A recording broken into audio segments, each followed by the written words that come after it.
May panahon naman na pumapabor sa gusto. Ganito siguro talaga yung ibig sabihin ng buhay. Hindi perpekto ang tempo at lahat nakaayon lamang sa tiyempo. Pero kahit ganon, dapat magpasalamat pa rin tayo.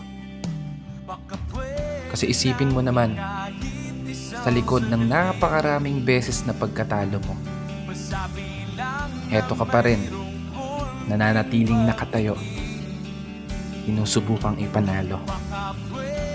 Bawat laban na ikaw lang yung nakakaalam.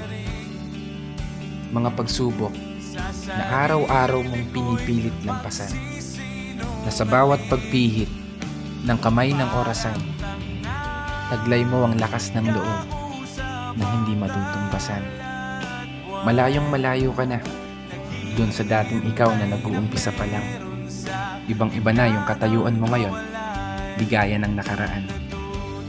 Mas matapang ka na, mas matatag ka na, mas kaya mo nang harapin ng mga problema kahit nag-iisa ka. May napatunayan ka na, may naipundar ka na rin kahit papano. At higit sa lahat, may narating ka na.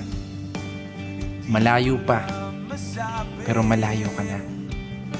Kaya ituloy mo lang ang paglalakbay hanggang sa marating mo yung dulo. Paulit-ulit ka mang matalo, matumba, madapa. Diretso ka lang ayon sa plano. Pero sana, lagi mong tandaan ang munti kong payo. Huwag mong kakalimutan palakpakan ang sarili mo para sa mga laban na tahimik mong naipanalo. Kaya isang pagpupugay para sa mga taong patuloy sumasabay sa hamon ng buhay. This is your